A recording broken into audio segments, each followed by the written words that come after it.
오늘 우리에게 주신 하나님의 말씀은 마태복음 4장 12절로부터 17절입니다. 함께 보도록 하겠습니다.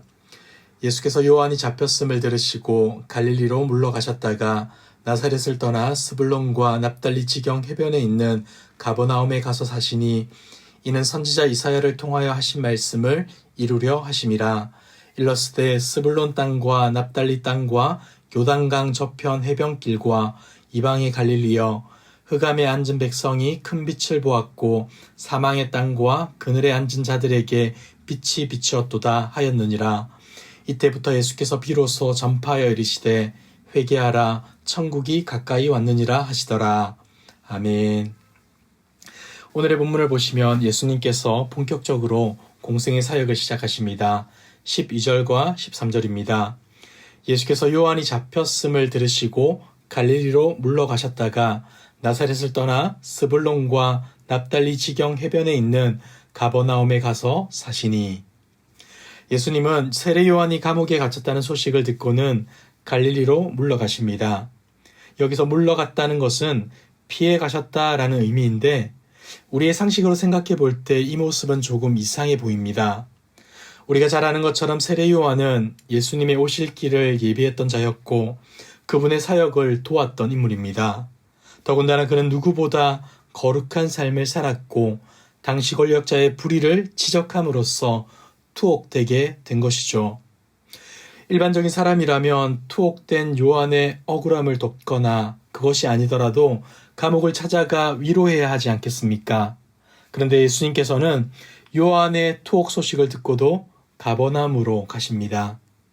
우리의 짧은 생각으로 이해하기가 어렵고 그렇게 생각하긴 싫지만 우리 주님은 억울하게 죽어가는 사람을 내버려 두고 비겁하게 도망치는 사람으로 보이기도 합니다. 여러분, 왜 정직하고 선량한 사람이 핍박당하는 것을 우리 주님께서는 그냥 보고만 계시는 것일까요? 이러한 모습은 우리로 좌절하고 낭망하게 만들기도 합니다. 그러나 여러분, 우리는 이럴 때일수록 더욱 기도하며 하나님의 뜻을 물어보는 연습을 해야 합니다. 생각해 보십시오. 예수님이 요한의 상황을 몰랐겠습니까? 아니면 구할 힘이 없었겠습니까? 그렇지 않을 겁니다. 주님은 분명 모든 것을 알고 계셨고 구하실 능력도 충분하셨습니다. 그러나 그럼에도 불구하고 물러가신 것이죠. 여기에는 우리가 알지 못하는 하나님의 뜻이 있다는 말입니다. 바로 그렇게 하는 것이 참된 구원을 이루시는 길이기에 이렇게 한 것이죠. 우리 생각에는 세례 요한의 투옥과 죽음은 억울하고 헛된 것으로 보일지 모르겠지만 하나님의 놀라운 계획 속에서 요한은 자기의 몫을 다하고 감옥에 간 것이었고 그렇기 때문에 요한을 헤롯의 손에서 건져내는 것은 그렇게 중요한 일이 아니었던 것입니다. 세례 요한의 역할은 참 빛 대신 예수님을 소개하는 것입니다. 그런데 지금 그 예수님께서 등장을 한 것이죠. 이 말은 세례 요한의 사명이 끝났다는 것을 뜻하기도 합니다. 여러분, 만일 예수님의 갈릴리 행이 부끄러운 일이었다면 마태복음의 저자 마태가 예수님의 이러한 행동을 자랑스럽게 기록했겠습니까? 마태는 분명 이렇게 기록했습니다. 예수께서 요한이 잡혔음을 들으시고 갈릴리로 물러가셨다라고 말이죠. 마태뿐만이 아닙니다. 마가 또한 동일하게 이와 같은 사실을 전해줍니다. 요한이 잡혔다는 소식을 들은 후 그 사건이 있은 후 예수님께서는 갈릴리로 물러가셨고 그때부터 사역을 정식적으로 시작하십니다. 17절입니다. 이때부터 예수께서 비로소 전파하여 이르시되 회개하라, 천국이 가까이 왔느니라 하시더라. 이 말이 무슨 뜻입니까? 세례 요한의 사명이 끝나면서 예수님의 사역이 시작되었다는 겁니다. 세례 요한이 사명을 완수하였기에 이제 메시아이신 예수님이 본격적으로 사역을 시작하게 되었다는 뜻이죠. 우리의 생각에는 요한의 투옥과 죽음이 헛되고 억울해 보일지도 모릅니다. 하지만 하나님의 놀라운 구원 계획 속에서는 세례 요한은 자기의 몫을 다한 것이고 하나님이 맡겨주신 사명을 따라 산 것입니다. 사명을 따라 살아왔다면 감옥에 있든 참수형을 당하든 그것이 그렇게 중요한 것이 아닌 것이죠. 사랑하는 성도 여러분, 우리는 어떤 삶을 살아가고 있습니까? 하나님이 허락하신 사명을 따라 살아가는 인생 되길 바랍니다. 신실하신 하나님은 사명을 따라 살아가는 자기 백성을 외면하지 않으신다는 사실을 기억하며 오늘도 담대하게 하나님이 주신 사명을 따라 살아가는 저와 여러분들 되길 주님의 이름으로 축복합니다. 두 번째로 우리가 생각해 볼 것은 세례 요한의 투옥 소식을 듣고 예수님은 왜 갈릴리로 가셨냐는 겁니다. 만약 예수님이 헤롯을 무서워하지 않고 그를 제압할 능력이 있었다면 오히려 요한의 체포를 좋은 기회로 삼았을 것입니다. 왜냐하면 많은 사람들은 헤롯을 싫어했지만 두려워 말도 못하고 있는 상황이었기 때문이죠. 이러한 상황에서 세례 요한을 체포한 것을 명분삼아 헤롯을 무릎 꿇게 하고 세례 요한을 살려내고 예루살렘을 점령했던 로마 군인들마저 쫓아내버렸다면 예수님은 그야말로 멋지게 메시아 되심을 증명할 수 있었을 것입니다. 그러나 여러분, 예수님은 그렇게 하지 않습니다. 예수님은 세례 요한이 체포당한 것이 억울하고 불의한 일인지도 아셨고 포악한 헤롯을 제거할 만한 충분한 능력도 있으셨습니다. 하지만 그것이 하나님 아버지의 뜻은 아니었던 것이죠. 아버지의 뜻은 눈앞의 문제 하나만을 해결하는 것이 아니라 거대한 어둠의 권세를 몰아내고 흑암을 밝히는 것이었습니다. 그래서 이를 위해 예수님께서는 갈릴리로 도망간 것이 아니라 가장 흑암이 짙은 갈릴리로 가서 빛을 비추신 것이었죠. 사실 이 당시 갈릴리라고 하면 멸시받고 소외받는 지역이었습니다. 예수님의 고향 나사렛도 이 지역에 속해 있었죠. 갈릴리는 납달리와 스불론 지파가 분배받은 땅으로 이스라엘 북서쪽에 위치하여서 주변 강대국들의 끊임없는 침략을 받았던 지역이었습니다. 그러다 보니 이곳에는 혼혈인종, 혼합문화, 혼합종교가 생길 수밖에 없었고 이 때문에 유대인들은 갈릴리를 이방의 갈릴리라고 부르며 멸시하기까지 했습니다. 그런데 마태는 예수님께서 가버나움이 위치해 있는 이 갈릴리 지방으로 이동하신 것을 이렇게 말합니다. 이사야 선지자의 예언을 이루려 함이었다라고 말이죠. 여러분, 이사야 9장 1절 2절을 한번 보십시오. 전에 고통받던 자들에게는 흑암이 없으리로다.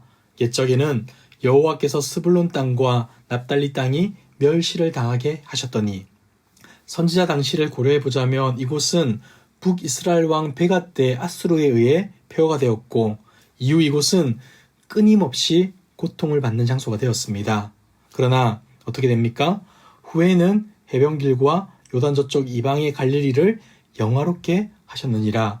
흑암에 행하던 백성이 큰 빛을 보고 사망의 그늘진 땅에 거주하던 자에게 빛이 빛이었도다. 아멘. 사실 유대인들은 이후 이곳으로 돌아오긴 했지만 그 땅은 깊은 영적 흑암 가운데 있었습니다. 갈릴리는 정치적으로, 역사적으로, 지리적으로, 혈통적으로 가장 소외되고 비천하고 내세울 것 없는 흑암과도 같은 지역이었던 것이죠. 이렇게 흑암에 앉은 백성들에게 큰 빛이 되시는 메시아가 빛을 먼저 비추실 것이라고 예언하는데 지금 예수님이 가버나움, 즉 갈릴리 지역으로 가심으로 그 예언을 성취하고 계시는 것입니다. 사랑하는 성도 여러분, 예수님께서 갈릴리로 먼저 가신 것은 그가 참 빛이자 큰 빛이셨기 때문입니다. 캄캄함이 심하다면 빛은 더욱 필요합니다. 우리 주님이 필요한 이유이기도 한 것이죠. 주님께서는 일부러 빛이 더 절실히 필요한 흑암에 있는 자들에게 가신 것입니다. 그런데 여러분, 우리 주님께서는 우리에게 이렇게 말씀해 주셨습니다. 너희는 세상의 빛이라. 우리는 지금 어디를 향해 가고 있으며 어떻게 살아가고 있습니까? 혹 흑암이 되어버린 세상을 원망하고 한탄하고 있진 않습니까? 우리 주님은 잠잠히 어두움을 향해 걸어가셨고 그곳에서 빛을 비추셨는데 우리는 어둠을 탓하거나 어둠을 어둠이라 비난하고만 있지 않습니까? 어두운 가운데 빛을 비추시길 바랍니다. 우리가 사는 이 세상에는 속상하고 억울할 일들이 너무나 많은 것 같습니다. 그러나 그렇다고 해서 한탄하거나 비난할 것이 아니라 주님이 어둠을 밝히신 것처럼 우리 역시 주님이 주신 빛으로 세상을 밝히고 세상을 아름답게 만드는 복된 삶, 예수 그리스도의 빛을 드러내는 영광스러운 삶을 살아가는 저와 여러분들 되길 주님의 이름으로 축복합니다. 기도하겠습니다. 사랑과 은혜가 풍성하신 하나님 아버지, 은혜 아니면 아무것도 아닌 우리들을 하나님의 은혜로 구원해 주시고 천국 백성 삼아 주셔서 감사드립니다. 어두운 세상의 빛으로 오신 주님의 모습을 닮아가길 원합니다. 분명 죄 많은 세상에서 속상하고 답답할 일들이 많겠지만 그들을 지적하고 비난하기보다 잠잠히 빛 대신 주님을 드러내므로 우리 주님이 영광스럽게 드러내는 복된 인생 살아갈 수 있도록 인도하여 주시옵소서. 이 모든 말씀 예수님의 이름으로 기도드리옵나이다. 아멘. 먼저 중보기도 요청을 드립니다. 김민아 집사님의 남편이자 김미옥 집사님의 아들이신 오흥준 집사님께서 오늘 오전 8시 동아대학교 병원에서 관상동맥 우회 수술을 받는다고 합니다. 심장에 있는 혈관 3군데가 막혀 다른 동맥 혈관으로 연결하는 수술을 하시는데 수술이 무사히 잘 진행되고 이후에 잘 회복될 수 있도록 함께 기도해 주시기 바랍니다. 이 시간 주신 말씀을 기억하며 기도하시고 주간 기도 제목을 따라서 전도와 선교를 위해 기도하겠습니다.